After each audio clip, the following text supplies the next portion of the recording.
My name is Esther, and I am 32 years old. I work hard, I love my friends, and I try to live my life on my own terms. But when it comes to my family, I've always felt like I didn't quite fit. It's a feeling that's hard to explain to people who've never experienced it, that sense of being perpetually on the outside, even when you're standing right there in the room with them. Tonight was another one of those nights, another family dinner that I had been dreading for weeks. The invitation had arrived 3 weeks ago, embossed cream cardstock with my mother's perfect calligraphy. Family gathering, it read, as if those 2 words weren't loaded with 1,000 unspoken expectations. I had stared at it for days, propped up on my kitchen counter, before finally calling to RSVP. My mother's voice had been pleasant, almost surprised that I'd agreed to come. "Wonderful, darling. We'll see you at 7. No warmth, just the performance of maternal affection. I had changed outfits 4 times that evening, standing in front of my closet like I was preparing for battle. Because that's what these dinners always felt like, a carefully orchestrated performance where I never quite knew my lines. I settled on a simple black dress, elegant but not too formal, paired with the pearl earrings my grandmother had left me. At least those felt like they belonged to me, like they carried love without conditions. The drive to my parents' house took 40 minutes, but it felt like I crossed those miles in seconds. Too soon, I was pulling up to the familiar colonial facade, all pristine white columns and manicured hedges. Cars lined the circular driveway, my brother Daniel's Mercedes, my sister Rebecca's SUV, various vehicles I recognized as belonging to aunts, uncles, and cousins. I sat in my car for a moment, hands gripping the steering wheel, giving myself a pep talk.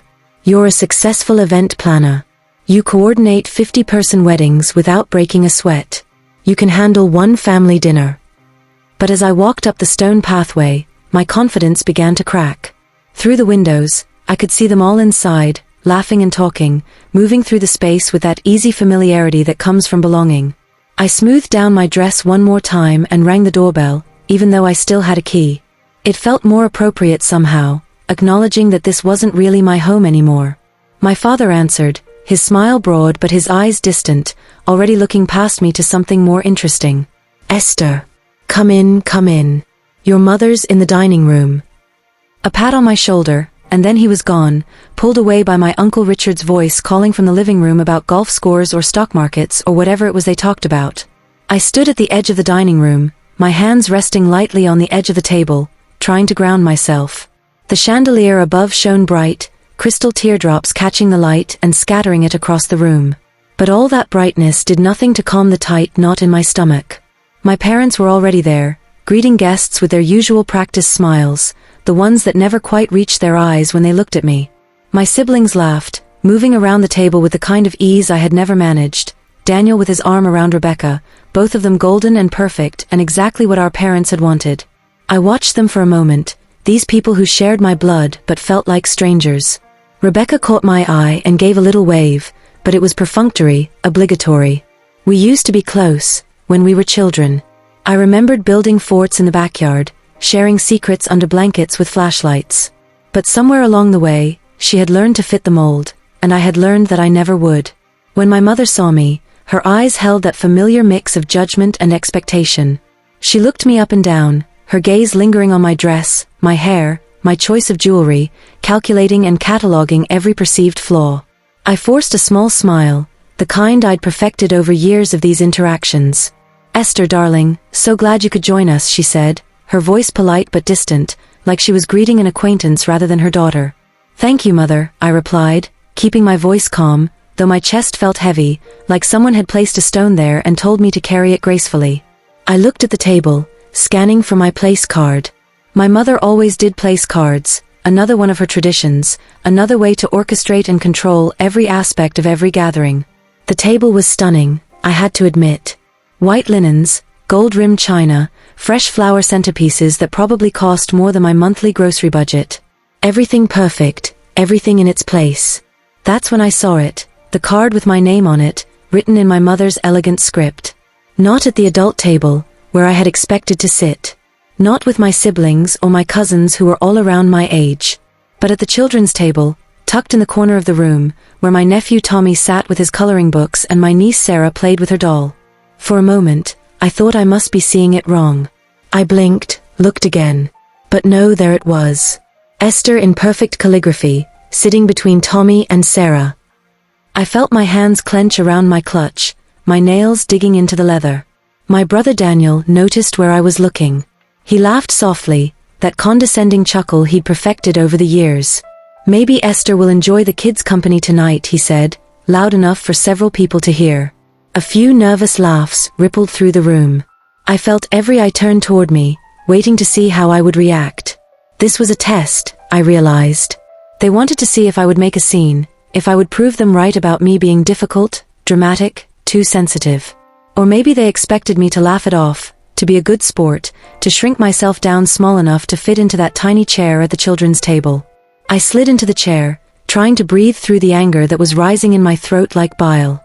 The children around me smiled, unaware of the tension in the room. Tommy showed me his drawing of a dinosaur. Sarah offered me one of her crayons. Their innocence made the situation worse, not better. They didn't understand that they were props in my family's production of Put Esther in Her Place. As I sat there, watching the adults settle into their seats, I realized something with crystalline clarity. This wasn't about a dinner or a seating chart. This was about control. This was about telling me, in the quietest possible way, that I didn't belong. That no matter what I accomplished, no matter how old I got, no matter how much I tried to prove myself worthy, I would always be relegated to the children's table in their eyes. My mother clinked her glass, preparing to make a toast. "We're so grateful to have family together tonight," she said, her voice warm and gracious. She looked around the adult table, making eye contact with each person there. Her gaze skipped right over me. Family is everything. It's the foundation of who we are. The irony wasn't lost on me. Here she was, talking about family while treating her own daughter like a child who needed to be separated from the grown-ups. I looked down at my plate, the fine china suddenly blurry. I would not cry. I had cried too many times over this family, and I was done wasting tears on people who would never value them. I took a deep breath, and then another. I had spent too long shrinking myself to make others comfortable. I had spent too long trying to earn approval I would never get, contorting myself into shapes that didn't fit, speaking in tones that weren't my voice, pursuing interests that weren't mine just to gain a nod of acknowledgement. This time, I wasn't going to play the part they wanted me to. Dinner was served, the first course, a delicate butternut squash soup. At the children's table, Tommy spilled his almost immediately. I helped him clean it up while the adults talked about politics and vacation homes and whose children had gotten into which Ivy League schools. Not once did anyone at the adult table look over at me, ask how I was doing, inquire about my life. It was as if by sitting me at the children's table, they had erased me from the adult conversation entirely. As the adults laughed and shared stories about their latest accomplishments, I let my anger turn into something clearer, sharper. Clarity. I wasn't leaving because I was upset. I was leaving because I finally understood my own worth, and I understood that these people would never see it. They were too invested in the version of me they had created, the disappointing daughter, the black sheep, the one who never quite measured up. The main course came and went. I barely tasted it. My mind was spinning, planning. I thought about all the times I had sat at tables like this one, hoping for a crumb of affection, a moment of genuine connection. I thought about the therapy sessions I'd paid for, trying to understand why I couldn't seem to make them happy. I thought about the achievements I'd racked up, building my event planning business from nothing, winning industry awards, creating beautiful moments for other people's families while my own couldn't see me. When dessert arrived, my mother's famous lemon tart, the one she only made for special occasions, I made my decision. I excused myself, standing up carefully, smoothing down my dress. "Thank you for dinner, Mother. It's been enlightening," I said, my voice steady and clear. I didn't wait for her to respond. I didn't look back to see the expressions on their faces. I walked out, my heels clicking against the hardwood floor, each step a small declaration of independence. Click, click, click. The sound echoed through the suddenly quiet house. I could hear my mother's voice behind me, calling my name with that edge of irritation she always had when I didn't behave as expected. "Esther, where are you going? We haven't finished dinner." But I kept walking. Through the dining room, through the foyer, out the front door that I pulled closed behind me with a satisfying thud. Outside, the cool night air hit me like a wave of freedom. October in Connecticut was beautiful, the leaves turning gold and crimson, the air crisp and clean. I stood on the front steps for a moment, breathing deeply, feeling the tension begin to drain from my shoulders. I could finally breathe. The world I was leaving behind had never been mine, and starting tonight, I was going to build the life I wanted on my own terms. I drove home with the windows down, despite the chill, letting the wind whip through my hair, destroying the careful styling I'd spent an hour on. I didn't care. I turned up the music and sang along, loud and off-key, feeling lighter than I had in years. When I got back to my condo, I kicked off my heels, poured myself a glass of wine, and sat on my balcony overlooking the city lights. My phone buzzed, a text from Daniel. That was incredibly rude. Mom is very upset. I stared at the message for a long moment, then deleted it without responding. I was done explaining myself to people who had never tried to understand me in the first place. I spent the next 3 weeks focusing on myself in a way I never had before. I threw myself into work, meetings, and the small joys of everyday life that I had ignored for too long. My morning coffee ritual became sacred. I would sit at my breakfast nook with my favorite mug, the one with the chipped handle that I refused to throw away, and I would just be. No phone, no emails, just me and the quiet morning and the steam rising from my cup. My career as an event planner had always been demanding, but it was mine. Unlike my family, I could control it. I could shape it. I could be proud of it without qualification or caveat. I had built it from nothing, just me, a laptop, and an eye for detail that some people called obsessive but I called thorough. My first client had been my college roommate's sister, a small backyard wedding with a budget of $3,000. Now, 7 years later, I was booking weddings that cost more than most people's houses. The phone calls from my family came less often. At first, they were daily. My mother would call, her voice tight with barely controlled anger, demanding to know what had gotten into me, why I was being so childish. Didn't I understand that I had embarrassed her in front of the entire family? I let most of those calls go to voicemail. Daniel called too, alternating between guilt trips and accusations. You're tearing this family apart, he said in one message. All because you're too proud to sit at a table for one dinner. He didn't understand. Or maybe he did, and he just didn't care. It was easier for him if I played along, if I accepted my designated role in the family drama. Rebecca sent texts. Short, curt messages. Mom is really hurt. You should apologize. This is getting ridiculous. I responded once, asking if she had noticed where I was seated. She wrote back, it was just a seating arrangement.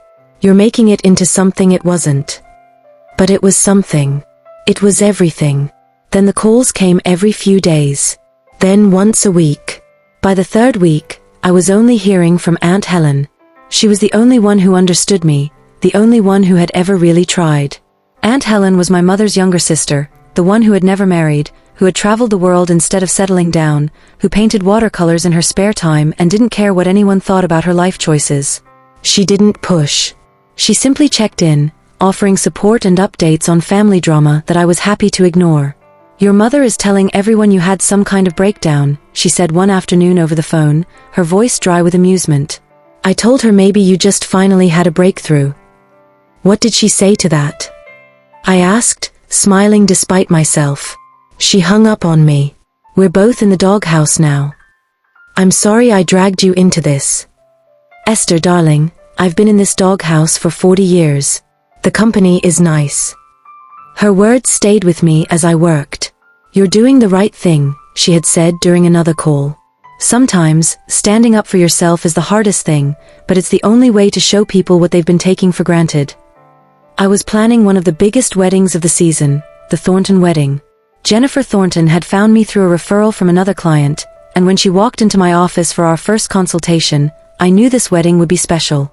She and her fiancé Marcus were young, vibrant, and full of the kind of love that made you believe in happy endings.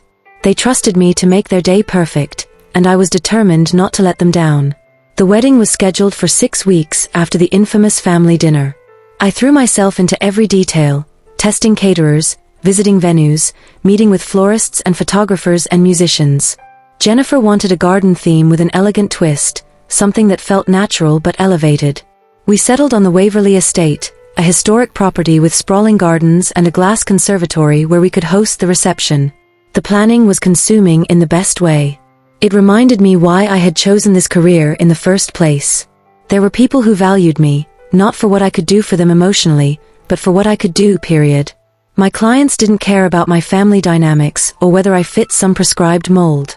They cared about my creativity, my attention to detail, my ability to bring their dreams to life.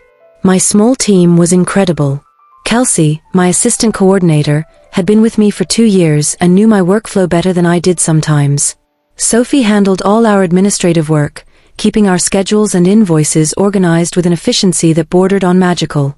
And Marcus, not the groom Marcus, but Marcus Chin, my freelance designer, created the most beautiful invitation suites and signage that elevated every event we touched. "You seem different lately," Kelsey said one afternoon as we were reviewing timeline details for the Thornton wedding. "Different how?" I asked, looking up from my notes. "Lighter. More yourself, I guess." I considered this. I cut some dead weight out of my life. She nodded knowingly. "Good for you." One Thursday afternoon, about 3 weeks after the dinner, Sophie knocked on my office door. I was deep in a spreadsheet, calculating the final budget for the Thornton wedding, when her knock pulled me back to the present. "Nancy, Esther," she said, smiling apologetically. She still mixed up my name sometimes, calling me by our biggest competitor's name. It had become a running joke in the office. "There's someone here to see you. She says it's important." I raised an eyebrow. I didn't have any appointments scheduled for the afternoon. "Who is it?" "Your brother Daniel's wife. Courtney." Courtney. I hadn't seen her since the dinner incident, though I'd thought about her occasionally. Courtney had always been pleasant to me, if a bit distant. She was the kind of woman my mother approved of, perfectly styled, appropriately ambitious but not threateningly so, always saying the right thing at the right time. She and Daniel had gotten married 3 years ago in a wedding that my mother had essentially planned for them, and Courtney had smiled through all of it. I considered telling Sophie to tell her I was busy. I had work to do, and I wasn't sure I was ready to face anyone from my family, even by marriage. But curiosity got the better of me. What could Courtney possibly want? "Send her in." Courtney walked in clutching her purse like a shield. She looked perfect as always, in tailored pants and a silk blouse, her hair in a neat chignon. But there was something different in her expression, a kind of nervous honesty that I'd never seen before. The polished veneer was cracking. "Esther, thank you for seeing me," she said, sitting down across from my desk without waiting for an invitation. "I wasn't sure you would." "I almost didn't," I admitted. "What can I do for you, Courtney?" She fidgeted with the strap of her purse, her perfectly manicured nails clicking against the leather. "I wanted to talk to you about what happened at the dinner. I know your family has been difficult, and Daniel tells me you're being difficult too, but I wanted to hear your side of things." The fact that she was here at all surprised me. The fact that she wanted to hear my side of the story shocked me. "You want to hear my side?" "Yes. Honestly, the way your mother tells it, you just got upset over nothing and stormed out like a spoiled child. But I've known you for years, Esther, and that doesn't sound like you. You've always been so composed, so professional." "What does Daniel say about it?" I asked, trying to keep my voice neutral, though I could already guess. "He says you're being dramatic, childish, punishing everyone over a silly seating arrangement," she admitted, not meeting my eyes. "He says you're using this as an excuse to cut the family off because you've always felt like you were too good for them." I laughed, a short, bitter sound. "Too good for them? That's rich. Have you ever felt like no matter what you do, it's never enough?" Courtney was quiet for a moment. Then quietly, she said, "Every single day of my marriage." That stopped me short. I looked at her, really looked at her, and saw the cracks in the perfect facade. The tension around her eyes, the way her hands couldn't quite stay still, the slight slump in her shoulders that she was trying to hide. "Courtney." "I know where you were seated," she interrupted. "At the children's table, while the rest of us were at the adult table. I noticed it when we first arrived. I thought maybe it was a mistake, that your mother would realize and fix it. But then Daniel laughed about it, and your mother just smiled, and I realized it wasn't a mistake at all." "And what do you think about that?" I asked carefully. She paused, choosing her words. "I think you got seated at the children's table while everyone else sat with adults, and that was wrong. It was deliberately demeaning. I noticed it, but I didn't say anything at the time. I should have." Her apology caught me off guard. In 3 weeks of phone calls and texts and messages from various family members, not one person had acknowledged that what they did was wrong. Not one person had apologized. You're apologizing? Yes. I should have stood up for you. I didn't, and I feel terrible about it. I've been feeling terrible about it since it happened. I keep thinking about how I would have felt, being put in that position, being humiliated in front of everyone. And I should have said something. I nodded slowly, feeling something in my chest loosen. Thank you. I appreciate that more than you know. There's something else, Courtney said, leaning forward. Your family, Daniel included, they're trying to paint you as the villain in all of this. They're telling everyone you're being unreasonable, that you're too sensitive, that you can't take a joke. But I was there, Esther. I saw what happened. And I wanted you to know that at least one person sees the truth. We talked for another hour. Courtney told me about her own struggles with the family, the constant criticism disguised as concern, the impossible standards, the way her own accomplishments were always minimized or dismissed. She had been a successful architect before she married Daniel, but his family had made it clear that her career was less important than her role as a wife and potential mother. They're already asking when we're going to have children, she said wearily. We've been married 3 years, and apparently that's long enough to wait. Never mind that I'm trying to make partner at my firm, or that maybe Daniel and I want to wait, or that it's none of their business. That sounds familiar, I said. When she finally left, she hugged me at the door, a real hug, not the polite air kiss that passed for affection in my family. Thank you for listening, she said. And Esther? Don't go back to them unless they genuinely change. Life is too short to spend it with people who make you feel small. That night, I sat in my condo, phone in hand, thinking about the past few weeks and Courtney's visit. My family's attempts to control the narrative weren't working entirely. People like Courtney were starting to see the truth, to question the official story. For the first time, I felt a small sense of validation, not from my family, but from those who mattered. And then there was my work. The Thornton wedding was rapidly approaching, and every element was coming together beautifully.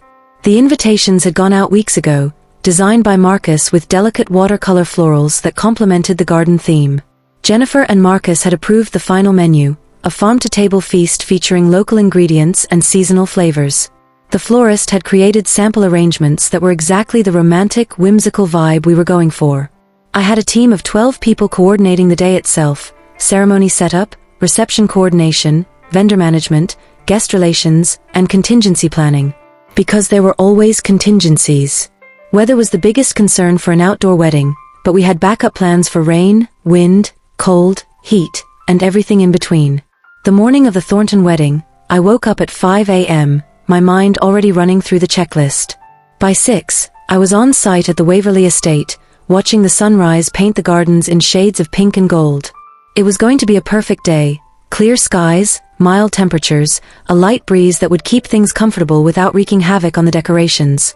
The ceremony was scheduled for 4 in the afternoon, which gave us 10 hours to transform the venue.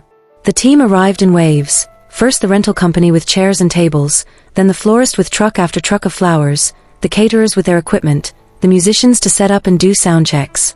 I moved through the space like a conductor, coordinating every element, solving problems before they became crises. The arch for the ceremony needed to be moved 3 feet to the left to avoid an awkward shadow. The place cards weren't in alphabetical order and had to be completely reorganized.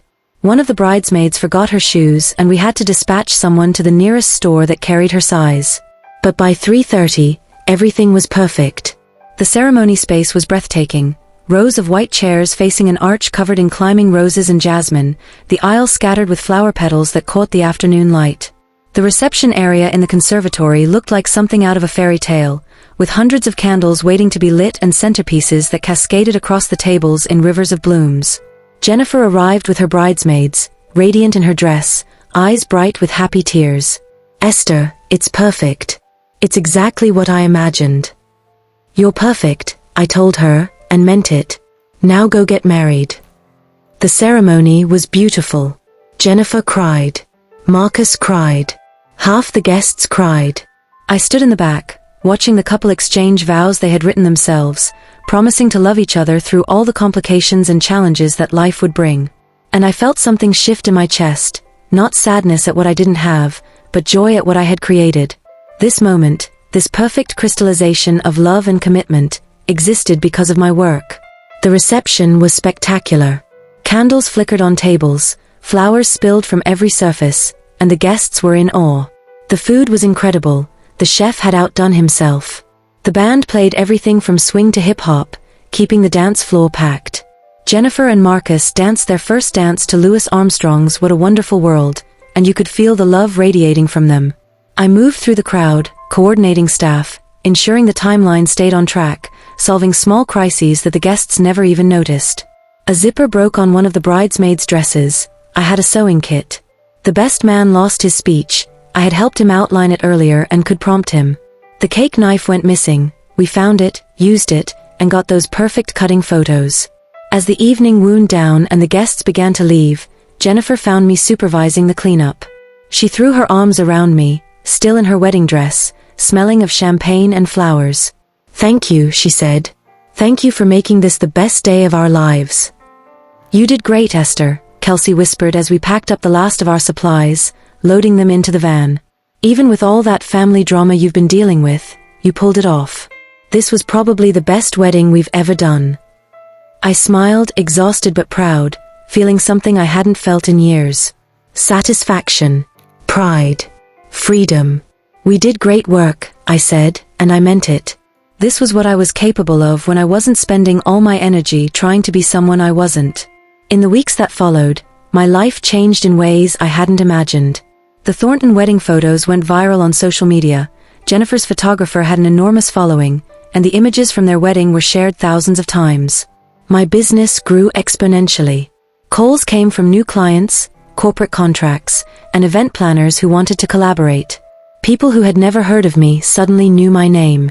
By the end of 1 month, my calendar was full for the next 6 months. I had to hire 2 more assistants just to keep up with the inquiries. I raised my rates, and people still booked me. The industry publication that had ignored my submissions for years suddenly wanted to feature me in their Rising Stars issue. The calls from my family dwindled to almost nothing. My mother tried a few more times, her voicemail shifting from angry to hurt to manipulative. "I don't understand what I did wrong," she said in one message. "I'm your mother. I gave you everything. And this is how you repay me." But I didn't respond. My mother's attempts to guilt me were met with silence, and eventually, the calls stopped coming. Daniel sent one final text: "Fine. If you want to cut us all off, that's your choice. But don't come crawling back when you realize how lonely you are." I blocked his number and didn't look back. The only person from my family I stayed in contact with was Aunt Helen. She invited me to lunch one Saturday, at a small cafe she loved in the Arts District. We sat by the window, drinking cappuccinos and sharing a slice of lemon cake, and she told me she was proud of me. "You did what I never had the courage to do," she said. "You set boundaries. You chose yourself." "Wasn't it lonely?" I asked. "Being the black sheep all these years?" She smiled. "Sometimes. But it was less lonely than trying to be someone I wasn't. And besides, I found my own family, friends who loved me for who I am, a community that valued me. You'll find that too, Esther. You probably already are." She was right. My friend circle, small but genuine, had rallied around me. My business partner and friend from college, Melissa, had taken me out for a celebration dinner when she heard about my wedding going viral. My book club, 5 women I'd met 2 years ago and who had become like sisters to me, had sent a care package with wine, chocolate, and a card that said, "Families are overrated. Friends are where it's at." Months passed. Then came the news from Courtney. She called me on a Tuesday evening, her voice shaky but determined. "I'm leaving him," she said without preamble. "Daniel." "Yes. I can't do it anymore. The constant criticism, the control, the way he expects me to be a certain way and gets angry when I'm not. I asked him to go to counseling with me, and he said I was the one who needed therapy, not him. So I'm leaving." "Good," I said. "Good for you." "You inspired me," she told me. "Watching you walk away from that dinner, refusing to accept their treatment, it made me realize I didn't have to accept it either. So thank you, Esther." We stayed in touch after that. Courtney and I became real friends, bonding over our shared experiences and our newfound freedom. She threw herself into her architecture career and made partner within a year. She sent me a photo of herself in front of the building where her name now appeared on the door, grinning broadly, her eyes sparkling with genuine happiness. "The best revenge is living well," she texted with the photo. I realized then that leaving that dinner, and refusing to let them define me, had been the best decision of my life. Not just for me, but for everyone who had watched and learned that they didn't have to accept mistreatment either. Sometimes standing up for yourself gives others permission to do the same. 1 year after that dinner, I sat in my new office overlooking the city. I had moved to a bigger space 3 months earlier, unable to accommodate my growing team in the old location. Now I had a staff of 8, a full schedule, and a reputation as one of the best event planners in the state. The life I had built was mine. Every success, every achievement, every proud moment belonged to me and me alone. I had recognition, respect, and success. My work had been featured in 3 major publications. I had been invited to speak at industry conferences. Other planners reached out to me for mentorship and advice. I had turned my business into something I never imagined possible, all because I stopped diverting energy toward people who would never appreciate me anyway. And most importantly, I had learned to value myself. I didn't need my family's approval to know my worth. I didn't need them to acknowledge my accomplishments for those accomplishments to be real. I didn't need a seat at their table because I had built my own table, and I got to choose who sat at it. Sometimes, on quiet evenings, I would think about that dinner. I would think about the moment I saw my name card at the children's table, the surge of humiliation and anger, the decision to walk away. And I would smile, because it had been the catalyst for everything that came after. Aunt Helen visited my new office, bringing a bottle of champagne to celebrate. We stood by the window, looking out at the city below, and she raised her glass. "To the children's table," she said with a mischievous grin. "To the children's table," I echoed, clinking my glass against hers. Because the truth was, sitting at that table had given me the clarity I needed. It had shown me, in the most painful way possible, that I would never be enough for them. But more importantly, it had shown me that I didn't need to be. I was already enough, exactly as I was. The life I had now was richer, fuller, and more authentic than anything I could have built while still seeking their approval. I had genuine friendships, a thriving career, and a sense of peace that I had never felt when I was still trying to fit into their narrow definition of acceptable. As I reflected on the past year, I smiled. The children's table had been the best seat in the house after all. It had shown me exactly where I belonged. And where I belonged wasn't with people who diminished me, who used seating arrangements as weapons, who demanded I shrink myself to make them comfortable. Where I belonged was here, in the life I had built, surrounded by people who valued me, doing work I loved, living on my own terms. The dinner that changed everything hadn't changed me at all, actually. It had simply revealed who I had always been, underneath all those years of trying to be someone else. And that person, the real Esther, unapologetic and free, was someone I was proud to be. 2 years after the dinner, I received an unexpected call. It was a Thursday morning, and I was reviewing contracts for an anniversary gala when my phone rang with an unknown number. I almost didn't answer. I got a lot of spam calls these days, but something made me pick up. "Esther." The voice was tentative, almost unrecognizable. "Yes, this is Esther. It's Rebecca, your sister." I sat back in my chair, my heart rate picking up.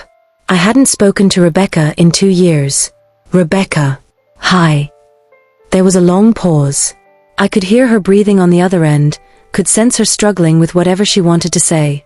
"I know I have no right to call you," she finally said. "I know I was part of the problem. But I need to talk to you. Not for them. For me. What's going on? Can we meet? Please? Just coffee. I'll come to you, wherever is convenient for you. I need to see you." Against my better judgment, I agreed. We met that Saturday at a cafe near my office, neutral territory. Rebecca arrived 10 minutes early. I saw her through the window as I approached, sitting at a corner table, nervously tearing a napkin into tiny pieces. She looked different. Thinner, with shadows under her eyes that makeup couldn't quite hide. Her hair, usually perfectly styled, was pulled back in a simple ponytail. She looked, I realized, like someone who hadn't been sleeping well. "Thank you for coming," she said as I sat down. I wasn't sure you would. I almost didn't, I admitted. What's this about, Rebecca? She ordered a coffee she barely touched, her hands wrapped around the cup like she was trying to absorb its warmth. I need to apologize. For the dinner, for everything before it, for not calling you after. For all of it. What changed? I asked, not unkindly, but genuinely curious. I had a daughter, she said quietly. 6 months ago. Her name is Emma. I felt a flicker of something, not quite jealousy, but a complicated mix of emotions. Congratulations. Thank you. She's perfect, Esther. Absolutely perfect. And every day, I look at her and I think about the world she's going to grow up in, the family she's going to know. And I started asking myself what kind of person I want her to become. Rebecca finally looked up at me, and I saw tears in her eyes. I don't want her to become someone like Mom. Someone who uses control instead of love. Someone who ranks people and puts them in their place. Someone who makes others feel small so she can feel big. She took a shaky breath. And I don't want her to become someone like who I was, someone who stands by and watches cruelty happen and does nothing because it's easier to go along. Rebecca. That dinner, she interrupted. When Mom put you at the children's table, I knew it was wrong. I knew at the moment I saw your name card. And I said nothing. I laughed along when Daniel made his joke. I went to the adult table and I ate my dinner and I made small talk and I pretended not to see how hurt you were. Because it was easier. Because standing up to Mom has never been easy. She wiped her eyes with the napkin she'd been shredding. But now I have Emma, and I keep thinking about what I would do if someone treated her the way we treated you. If someone humiliated her, belittled her, made her feel like she wasn't good enough. I would lose my mind, Esther. I would burn bridges and salt the earth. And yet I watched it happen to you, my own sister, and I did nothing. I felt my own throat tighten. This was what I had wanted 2 years ago, acknowledgement, validation, an apology. But now that it was here, I realized it was more complicated than I'd imagined. Why now? I asked. Why not 2 years ago? Why not at any point in the 32 years before that dinner? Because I was a coward, she said simply. Because it was easier to believe Mom's version of things, that you were too sensitive, too dramatic, that you took everything the wrong way. It was easier to believe that than to confront the fact that we were all participating in something cruel. She reached into her purse and pulled out her phone, scrolling through photos. This is Emma, she said, turning the screen toward me. The baby was beautiful, chubby cheeks, dark eyes, a tiny smile. She looked happy, loved, safe. She's lovely, I said, and meant it. I want her to know her aunt, Rebecca said. But more than that, I want to be someone she can be proud of. And I can't be that person if I don't try to make this right. I can't be that person if I let another day go by without telling you that I'm sorry, that you were right, that we were wrong. We talked for 3 hours that day. Rebecca told me about her life, how she had started to see the cracks in the family's facade after I left, how she had begun to question things she'd always accepted as normal. How she'd started therapy after Emma was born and her therapist had helped her see the dysfunction she'd been marinating in her whole life. I'm trying to do better, she said. I've set some boundaries with Mom. Nothing like what you did, I'm not ready for that yet. But I don't let her criticize my parenting. I don't engage when she starts comparing Emma to other people's babies. I leave when she crosses lines. How does she handle that? Rebecca laughed, a bitter sound. About as well as you'd expect. She tells everyone I'm being difficult. She says motherhood has made me sensitive. But I don't care anymore. Or I'm learning not to care. I felt something soften in my chest. That's good, Rebecca. That's really good. I'm not asking you to come back to the family, she said quickly. I know I don't have the right to ask that. I just wanted you to know that I see it now. I see what they did to you, what we all did. And I'm sorry. Over the following months, Rebecca and I rebuilt our relationship slowly, carefully. We met for coffee every few weeks, then every week. She brought Emma, and I fell in love with my niece, her gurgling laugh, her tiny grabbing hands, the way she looked at the world with wonder and curiosity. One afternoon, Rebecca asked if I would help her plan Emma's first birthday party. I don't want Mom involved, she said. I don't want it to become one of her productions where it's really about her and not about Emma.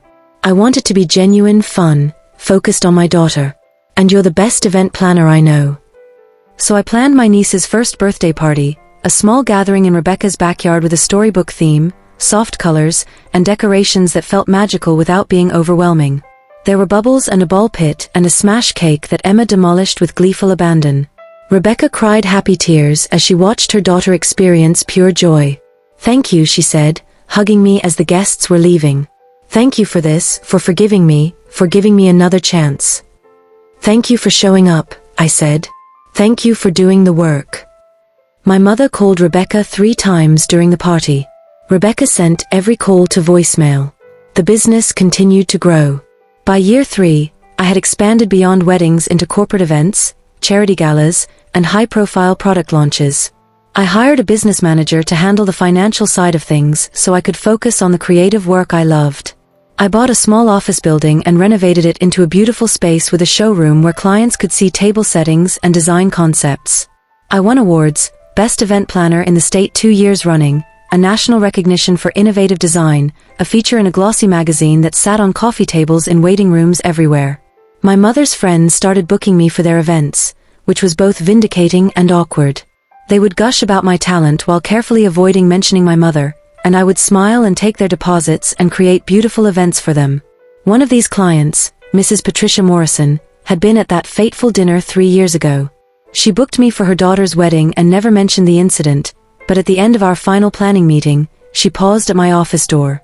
"I've known your mother for 30 years, she said carefully. "And I've watched her do things like that dinner to various people the whole time I've known her. I want you to know that some of us saw what happened, and we didn't think you were being dramatic. We thought you were being brave." It was a small moment, but it mattered. It confirmed what I'd always suspected, that other people had seen the dysfunction, they'd just chosen not to intervene. But at least some of them recognized the truth. I also started getting invitations to speak at conferences and business schools. They wanted me to talk about building a successful business, about my creative process, about managing a team. But what people really wanted to hear about, I discovered, was setting boundaries. After one speaking engagement, a young woman in her 20s approached me during the reception. "I loved what you said about knowing your worth," she said. "My family is difficult. And I keep thinking I should just accept it, that family is family, you know? But listening to you talk about walking away from toxicity, it made me realize I don't have to accept it." I heard stories like that more and more often. People who had been inspired to set their own boundaries, to stop accepting mistreatment, to choose themselves. It was humbling and empowering in equal measure. My story had become bigger than just me. Aunt Helen remained my closest family connection. We had dinner once a month, and she had become something of a grandmother figure to me, the kind of unconditional love and support I'd always craved. When she was diagnosed with breast cancer at 72, I was there for every appointment, every treatment, every good day and bad day. "You don't have to do this," she said one day as I sat with her during a chemotherapy session. "I know you're busy." "You were there for me when no one else was," I said, holding her hand. "This is exactly where I want to be." She beat the cancer, and at her remission celebration dinner, she raised a glass and said, "To my favorite niece, who taught me that it's never too late to choose the family you deserve." 4 years after the dinner, I received another unexpected call. This time, it was from my father. "Esther," he said, his voice gruff and uncomfortable. "It's Dad." I pulled over to the side of the road. I'd been driving home from a venue walkthrough. "Dad. Hi. I'm calling because, well, your mother doesn't know I'm calling. But I wanted to talk to you." This was unprecedented. My father had always been the silent partner in my parents' marriage, nodding along to my mother's pronouncements, enforcing her rules without question. "Okay," I said carefully. "I've been doing some thinking. About that dinner, about how things have been. And I wanted to say that I should have said something. When your mother put you at that table, I should have spoken up." I was stunned into silence. "Your mother has her ways," he continued, stumbling over the words. "She always has. And I've gone along with them because it was easier, because confrontation isn't in my nature. But I've watched her drive away 2 daughters now, you and Rebecca, and I'm starting to realize that maybe her ways aren't right." "Rebecca hasn't been driven away," I said. She still sees Mom. Barely. And with a wall of boundaries that your mother complains about constantly. She doesn't understand why her daughters don't want to be close to her, why her grandchild visits so rarely. And when I try to suggest that maybe she should reflect on her own behavior, she accuses me of taking sides against her. Are you? I asked. Taking sides. He sighed. I'm trying to take the side of truth. The truth is that your mother can be cruel. She uses control and criticism as tools, and she's driven away people who loved her because she couldn't accept them as they were. And I've enabled it by saying nothing. Why are you telling me this? Because I miss you, he said, and his voice cracked. Because you're my daughter, and I've lost 4 years with you because I was too cowardly to stand up for what was right. Because I'm 68 years old and I'm starting to realize that life is short and regret is long. We talked for over an hour. He told me about his own childhood, about his own domineering mother, about how he'd learned early that keeping the peace meant staying silent. He told me about moments over the years when he'd wanted to defend me but hadn't, and how those moments haunted him now. I'm not asking you to forgive your mother, he said. That's between you and her. But I'm asking if you might be willing to forgive me. And maybe, if you're open to it, we could have a relationship. Just the two of us. I thought about it carefully. This wasn't the same as with Rebecca. My father was still married to my mother, still living in that house, still part of that system. But he was also genuinely trying to make amends, to acknowledge his role in things. I need to think about it, I said honestly. This is a lot. I understand.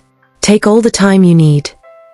Over the next few weeks, I talked it through with my therapist. Yes, I'd started therapy 2 years earlier, working through decades of family dysfunction. We discussed boundaries, realistic expectations, and what a relationship with my father might look like. Eventually, I agreed to meet him for lunch. Just the two of us, at a restaurant halfway between my place and his. It was awkward at first. We'd never had a relationship separate from my mother.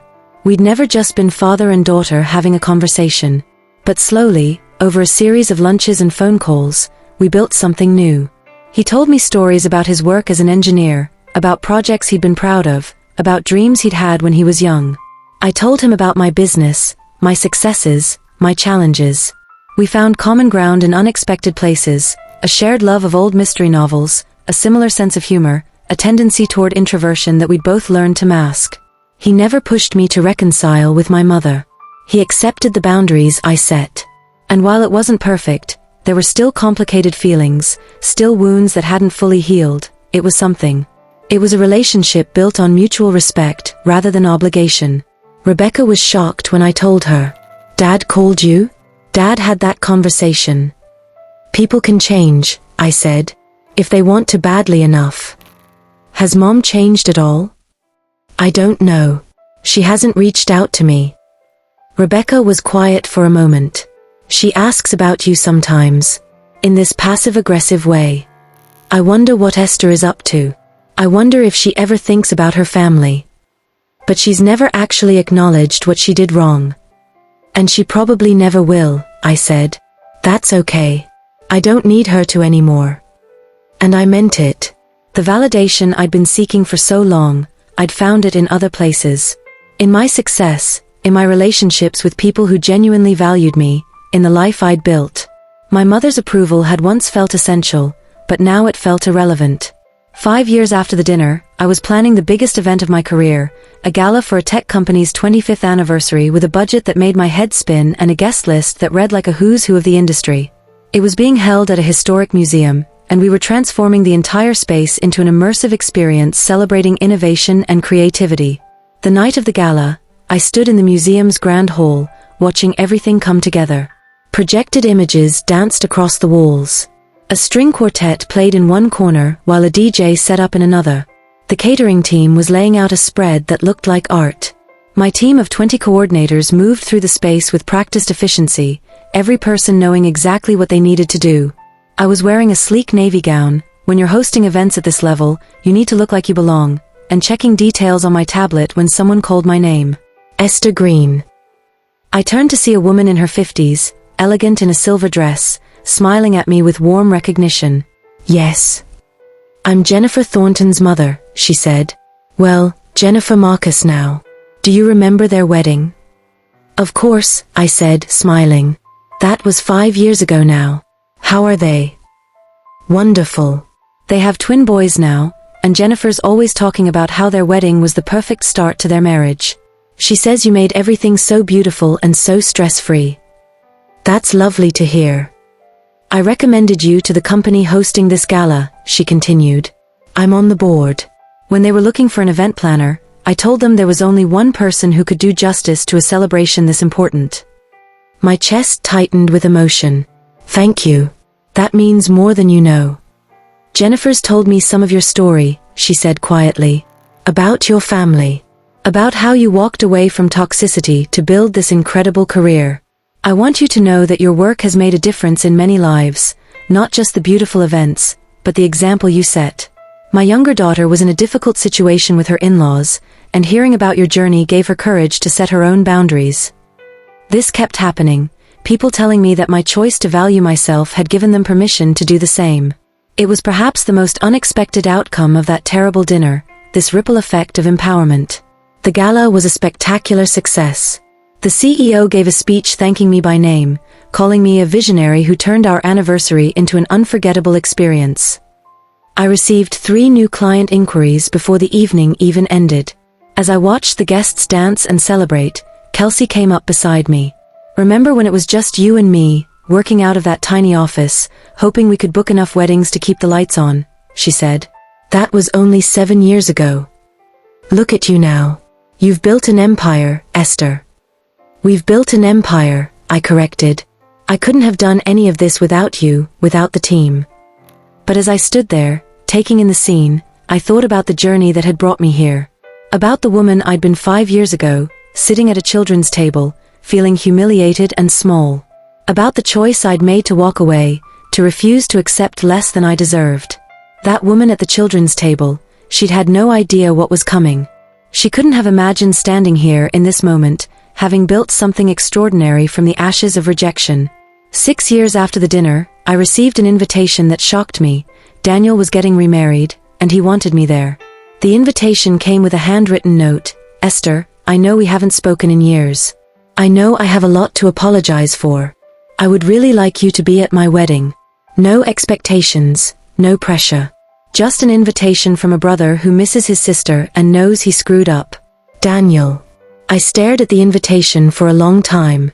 Daniel had been one of my harshest critics after the dinner, one of the people most vocal about me being dramatic and difficult. What had changed? I called Rebecca. Did you know about this? He told me he was going to reach out to you. Esther, he's done a lot of work on himself. After Courtney left him, he really hit rock bottom. He started therapy, started confronting some uncomfortable truths about himself and our family. He's different now.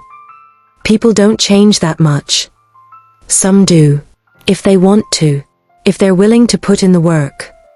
I thought about my father, about how he'd done his own work and we'd built something new. I thought about Rebecca, about second chances and the possibility of redemption. I RSVP'd yes, but I was nervous as the wedding approached.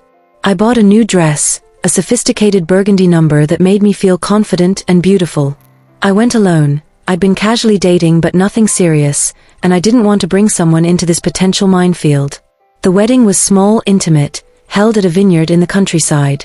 Nothing like his first wedding, no grand ballroom, no 200 guests, no elaborate production. This felt personal, genuine. Daniel saw me when I arrived and excused himself from the guests he was talking to. He walked over, and for a moment we just looked at each other, two people who shared a childhood but had become strangers. You came, he said. I almost didn't. I wouldn't have blamed you if you hadn't. Esther, I owe you an apology. A real one. Can we talk? We walked to a quiet corner of the vineyard, away from the other guests. Daniel was different. There was a humility to him that hadn't been there before, a softness that the old Daniel would have seen as weakness. I've spent the last few years in therapy, he said, working through a lot of stuff. About mom and dad, about how we were raised, about the roles we all played. And I've come to realize that I was cruel to you. Not just at that dinner, but for years before it. I treated you like you were less than, like your feelings didn't matter, like you were being unreasonable for wanting to be treated with basic respect. Yes, I said simply. You did. I learned it from Mom, he continued. She ranked us from the time we were kids: Daniel the golden child, Rebecca the acceptable one, Esther the disappointment. And instead of questioning that hierarchy, I benefited from it. I propped it up. I reinforced it because it kept me on top. Why the change now? Because Courtney leaving me broke something open. She told me I was just like Mom, controlling, critical, emotionally unavailable. And my first reaction was to get defensive, to tell her she was being dramatic. Which is exactly what I'd told you. He laughed bitterly. It took me 6 months of therapy to realize she was right. And once I saw it with her, I started seeing all the other places I'd done the same thing. Including with you. We talked for an hour, standing there in the vineyard. He told me about his journey, about confronting uncomfortable truths, about learning to be a different kind of person. He told me about Maria, his fiancée, and how she'd challenged him to be better, to do the work, to show up authentically. I can't undo the past, he said. I can't take back the things I said or the ways I hurt you. But I want you to know that I see it now. I see what happened, I see my part in it, and I'm sorry. Deeply, truly sorry. I looked at my brother, really looked at him, and saw genuine remorse, genuine change. It didn't erase the hurt, but it mattered. Thank you, I said, for doing the work, for being willing to see it. Does this mean you'll consider letting me back into your life? Even just a little? I thought about it. Maybe. Slowly. With boundaries. But maybe. His wedding was beautiful, simple, heartfelt, focused on the love between him and Maria rather than impressing anyone. I watched him say his vows, watched him cry as he promised to be a better man than he'd been, and I felt something shift. Not forgiveness entirely, not yet. But maybe the beginning of it. At the reception, I met Maria properly. She was warm, intelligent, a therapist who specialized in family systems. Daniel's told me a lot about you, she said. About what happened, about his role in it. Thank you for giving him a chance to make amends. He's lucky to have someone who pushes him to grow, I said. We push each other. That's what partnership should be, two people making each other better. Rebecca was there with Emma, now a rambunctious 6-year-old who ran up and threw her arms around me. Aunt Esther, did you see the flowers? They're so pretty. Did you plan this wedding? No, sweetie, someone else planned this one. But yours are prettier, she whispered loudly, making me laugh. My father was there too, without my mother. They'd separated 8 months earlier, not divorced, but living apart, in what he called a necessary reckoning. Your mother is doing her own therapy now, he told me quietly. Whether it'll change anything, I don't know. But at least she's trying. I didn't ask for details. My mother's journey was her own. 7 years after the dinner, my life looked nothing like I'd imagined when I was sitting at that children's table. My business employed 30 people. I had opened a second location in a neighboring city. I had written a book about event planning that became a bestseller in its category. I had been featured in national publications and on morning talk shows. But more than the professional success, I had built a life I loved. I had genuine relationships with people who valued me. I had hobbies. I'd started painting, creating abstract pieces that I hung in my home. I had traveled to places I'd always wanted to see. I had morning routines and evening rituals that brought me joy. I had learned to be alone without being lonely, to enjoy my own company, to take myself on dates and adventures. I'd also fallen in love, finally, with a man named James who was a photographer. We'd met when I hired him for a wedding, and we'd clicked immediately. Shared values, shared humor, shared appreciation for beauty and creativity. He understood my need for independence, respected my boundaries, celebrated my success without feeling threatened by it. You know what I love about you, he said one evening as we sat on my balcony watching the sunset. You're so completely yourself.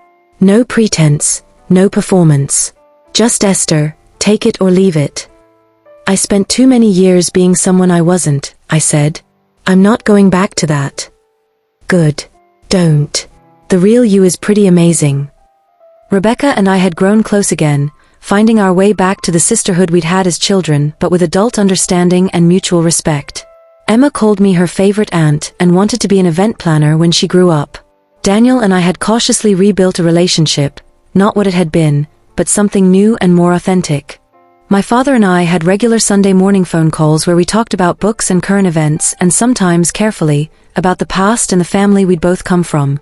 He'd started saying, "I love you," at the end of our calls, something he'd rarely done when I was growing up.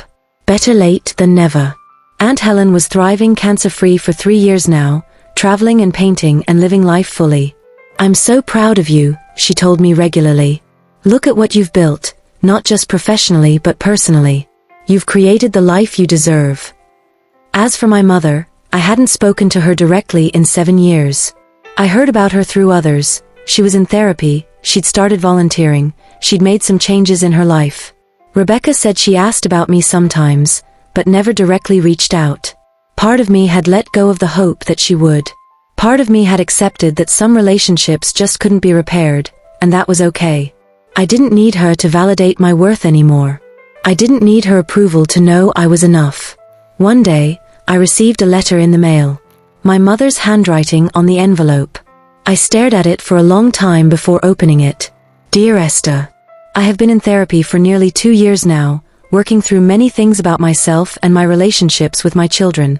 My therapist suggested I write this letter, though she reminded me that you may choose not to respond, and I should respect that.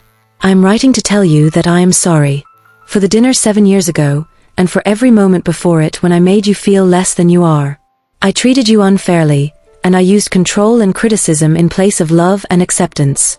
I wanted you to be someone you weren't, and I punished you for being yourself. I see now that what I did was wrong. The seating arrangement at that dinner was deliberately hurtful. I told myself it was a joke, a way to put you in your place because you'd been difficult about other things. But the truth is, I was threatened by your independence, by your refusal to fit into the role I'd assigned you. I don't expect forgiveness. I don't expect you to welcome me back into your life. I just wanted you to know that I see my mistakes now, and I am genuinely sorry for them. I hear about your success through others, and I am proud of you, even though I have no right to be. You built an extraordinary life despite me, not because of me. You became everything you are because you had the strength to walk away from people who didn't deserve you, including me. If you ever want to talk, I am here. If you never want to speak to me again, I understand that too. With love and regret, Mom." I read the letter 3 times. I felt complicated, relieved that she finally saw it, angry that it took 7 years, sad for all the time we'd lost, cautiously hopeful that maybe someday something could be rebuilt, equally certain that I was fine if it couldn't be. I put the letter in a drawer. Maybe I would respond eventually. Maybe I wouldn't. I had time to decide. I had the rest of my life to figure out what, if any, relationship I wanted with my mother. There was no urgency, no pressure, no obligation.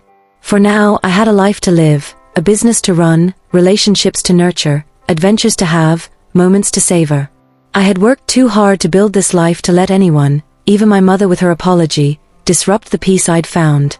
10 years after the dinner, I stood in the same museum where I'd hosted that tech gala 5 years earlier, but this time I wasn't working.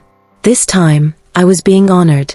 The professional event planning organization was giving me their Lifetime Achievement Award, a recognition of not just my success, but my impact on the industry.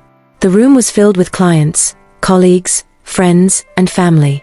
Rebecca was there with Emma, now 11 and already showing signs of inheriting the family's organizational skills. Daniel came with Maria and their newborn daughter. My father was there, beaming with pride. Aunt Helen wore a ridiculous hat that made me laugh every time I looked at her. James squeezed my hand as we took our seats. Even Courtney was there. We'd stayed friends over the years, and she'd thrived since her divorce, becoming a principal at her architecture firm. The president of the organization gave a speech about my career, about the hundreds of events I'd planned, about the people I'd mentored, about the ways I'd elevated the industry. But what struck me most was what she said at the end. Esther Green has taught us that success isn't just about creating beautiful events. It's about knowing your worth, setting boundaries, and building a life that reflects your values. She's shown us that sometimes the bravest thing you can do is walk away from people and situations that diminish you. And in doing so, she's inspired countless others to do the same. When I went up to accept the award, I looked out at the room full of people who had chosen to be there, people who valued me, people who had become my real family. And I thought about that night 10 years ago, sitting at a children's table, feeling small and humiliated. 10 years ago, I said into the microphone, I attended a family dinner that changed my life. I sat at a table where I didn't belong, and I made a choice that night to walk away from people who couldn't see my worth. It was the hardest and the best decision I ever made. I looked at the award in my hands, heavy and solid and real. This career, this life, this moment, none of it would exist if I hadn't chosen myself that night. If I hadn't decided that my value wasn't determined by other people's inability to see it. So this award isn't just for me. It's for everyone who has ever felt like they didn't belong, everyone who has walked away from toxicity, everyone who has had the courage to build the life they deserve. The room erupted in applause. I saw people wiping their eyes, nodding in recognition. My family stood up, and then the whole room did, giving me a standing ovation that made my chest tight with emotion. After the ceremony, dozens of people came up to me with their own stories. A young man who had cut off his abusive parents and built a new life. A woman who had left a marriage where she was never enough. A colleague who had walked away from a toxic business partnership. Each one thanking me for showing them it was possible.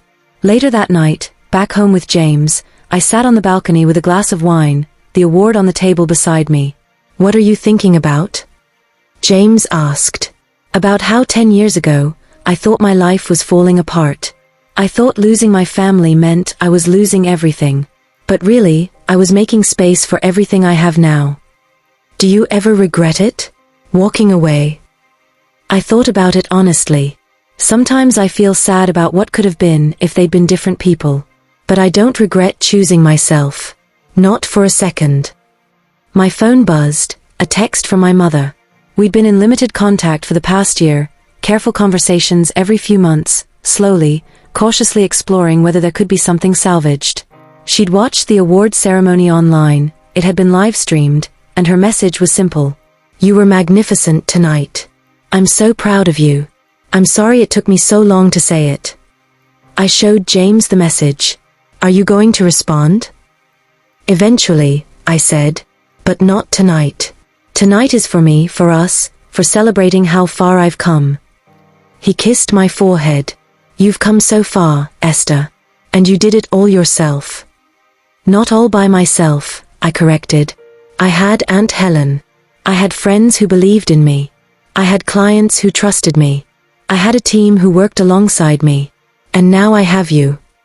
But the choice to walk away, that was all you. The courage to start over, that was all you." He was right. 10 years ago, sitting at that children's table, I had made a choice. And everything that came after, every success, every relationship, every moment of joy and peace and pride, had flowed from that single decision to value myself. The story of the dinner became something I shared often in interviews and speaking engagements. Not to shame my family, but to inspire others who felt trapped in similar situations. The response was always overwhelming. Letters, emails, messages from people around the world who saw themselves in my story. One letter particularly moved me. It was from a woman in her 50s who had spent 30 years trying to earn her family's approval. "Your story gave me the courage to stop trying," she wrote. "I'm 53 years old and I just realized I don't need their validation to have a good life. Thank you for showing me that it's never too late to choose yourself." I framed that letter and hung it in my office, a reminder that our choices ripple outward in ways we can never fully predict. My relationship with my mother remained complicated. We met occasionally for coffee, surface-level conversations that sometimes dipped into deeper territory.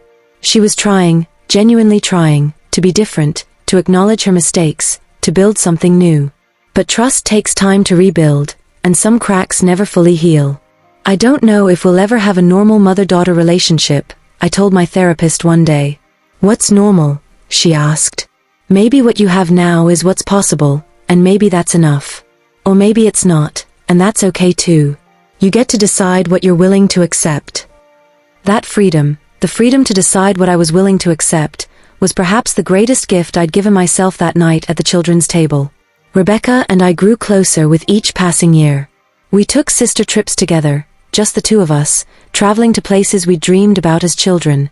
We could talk about our childhood now, processing it together, supporting each other through the complicated work of healing, while maintaining relationships with parents who had hurt us. "Do you think Emma will understand someday?" Rebecca asked during one of these trips. Why her grandmother isn't as present in her life as other grandmothers. She'll understand that you protected her, I said. That you loved her enough to set boundaries. That's what will matter. Daniel and I found our own equilibrium. We weren't as close as some siblings, but we had genuine affection for each other, genuine respect. He still apologized sometimes, randomly, as if he was still processing his own growth. You don't have to keep apologizing, I told him once. I know. I just want you to know that I still think about it. About how I treated you. About how wrong I was. I know you do. That matters. My father and I had built something precious, a relationship based on who we actually were rather than who we were supposed to be. He told me once that knowing me as an adult, seeing the life I'd built, was one of the greatest gifts of his later years. I wasted so much time not really seeing you, he said. I'm grateful I get to see you now. Aunt Helen remained my touchstone, my reminder that family could be chosen, that love could be unconditional. She was in her late 70s now, still painting, still traveling when she could, still living fully and authentically. You were my inspiration, I told her one afternoon as we sat in her garden. Before I even knew I could walk away, you showed me it was possible. You did the hard part, she said. I just lived my life. You changed yours. 15 years after the dinner, I sat in my home office. I'd started working from home more often, delegating more to my incredible team, focusing on the strategic vision rather than the day-to-day operations. James and I had gotten married 2 years earlier in a simple ceremony on a beach in Greece, just the two of us and two strangers we pulled in as witnesses. It had been perfect. I was writing my second book, this one about boundaries and self-worth, about the journey from that children's table to where I stood now. My publisher was excited about it. They said there was a hunger for stories about choosing yourself, about walking away from toxicity, about building a life on your own terms. As I wrote, I thought about all the versions of Esther that had existed over the years. The child who tried so hard to please. The teenager who couldn't figure out why she never fit. The young woman who kept thinking that if she just tried harder, achieved more, became better, she would finally be enough for them.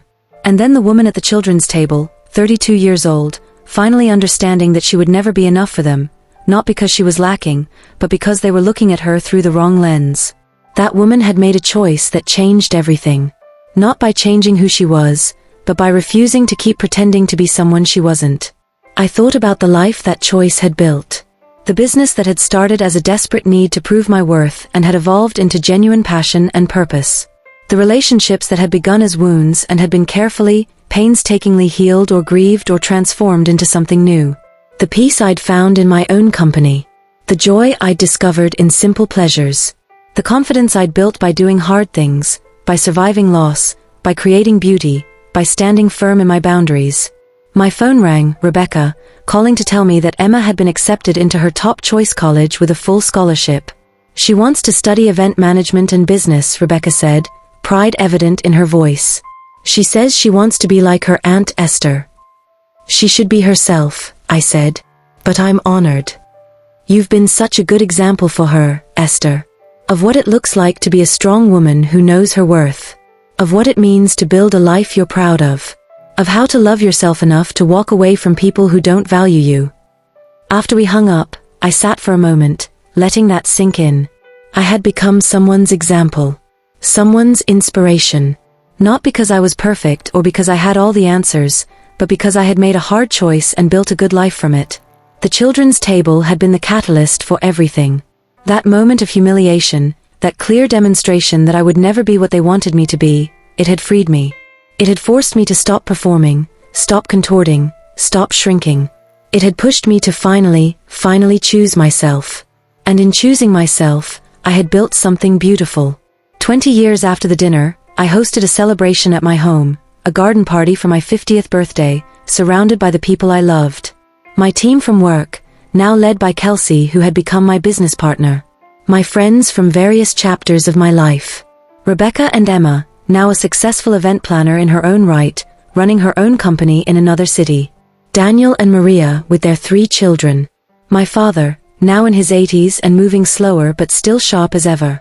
Aunt Helen, now in her mid-80s, still vibrant, still wearing ridiculous hats. James, my partner in everything, who had spent the morning helping me set up and who looked at me like I was still the most interesting person in the room. And in the corner, sitting quietly, invited but careful not to intrude, my mother. She was 80 now, softened by age and therapy and loss and regret. We'd rebuilt a fragile connection over the years, something that would never be what it might have been, but was what it was. She respected my boundaries now. She didn't try to control or criticize. She showed up when invited and left when it was time. "Thank you for inviting me," she said quietly as the party was winding down. "I know I don't deserve to be here." "You're here because I chose to invite you," I said. "That's enough." She nodded, understanding the nuance. Not forgiveness, not absolution, just a choice to include her in this moment. As the sun set and guests began to leave, I stood in my garden, James's arm around my waist, surveying the scene. The lights strung through the trees, the empty plates that had held beautiful food, the wine glasses scattered on tables, the sound of laughter still echoing. "Happy birthday, love," James said. "Any regrets about the last 50 years?" I thought about it honestly. About the pain and the loss and the difficult choices. About the family dinners I'd missed, the holidays spent apart, the relationships that had been severed or strained or slowly, painfully rebuilt. "Not about the big choice," I said. "Walking away from that dinner, choosing myself, that was the best decision I ever made. Everything good in my life flows from that moment. Everything. Everything. This business, these relationships, this peace. None of it would exist if I hadn't learned to value myself enough to walk away from people who didn't." He kissed my temple. "To the children's table, then. The seat that set you free." I laughed and raised my wine glass to the empty garden, to the ghosts of all my former selves, to the woman I'd been 20 years ago, sitting at that table, making the choice that would change everything. "To the children's table," I whispered. "The best seat in the house." Because it had been. Not in the moment. That moment had been painful and humiliating and devastating. But in retrospect, in the fullness of time, sitting at that table had been exactly where I needed to be. It had been the push I needed, the catalyst for change, the moment when I finally understood that I had to save myself because no one else was going to do it for me. That children's table, with its plastic plates and crayons and sweet, innocent children who had no idea they were witnesses to a turning point, it had been the beginning of my real life. The life I lived on my own terms. The life I built with my own hands. The life I was proud of. And as I stood there in my garden, 50 years old, surrounded by evidence of a life well lived, I felt nothing but gratitude. Gratitude for the pain that had pushed me to change. Gratitude for the courage I'd found to walk away. Gratitude for every hard step of the journey that had brought me here. The children's table had changed everything. But really, it had just revealed what was always true, that I was enough, exactly as I was. That I deserved respect and love and acceptance. That I didn't need anyone's permission to be myself. And once I knew that, once I really deeply understood it, everything else fell into place. The woman who sat at the children's table 20 years ago couldn't have imagined this life. She couldn't have pictured standing here, successful and loved and at peace. She couldn't have known that walking out that door would lead to all of this. But I'm so glad she walked. I'm so glad she chose herself. I'm so glad she understood, in that moment of clarity, that her worth wasn't determined by where someone else chose to seat her. 20 years later, I finally had the perspective to see it clearly. That dinner, that table, that choice, it was never about them at all. It was about me finally understanding that I deserved better, and then having the courage to go out and build it. To every person sitting at their own version of the children's table, feeling small and dismissed and undervalued, you deserve better too. You are enough. And sometimes the bravest, most loving thing you can do is walk away from people who can't see that. Your life is waiting for you. Your real life, the one you build on your own terms, the one where you don't have to shrink or perform or earn your place at the table. Go build it. I promise you, it's worth it.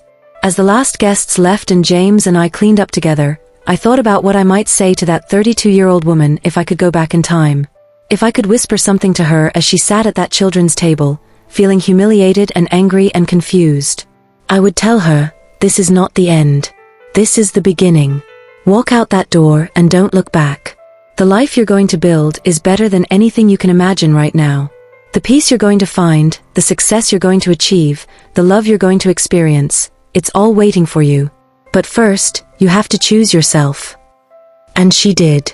That younger version of me made the hardest choice of her life that night, and every good thing that followed was a direct result of that choice. The children's table wasn't a punishment or a humiliation in the end. It was a gift.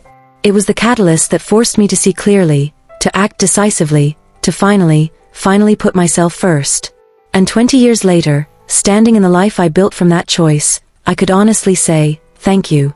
Thank you to the people who couldn't see my worth, because in failing to see it, they forced me to find it myself.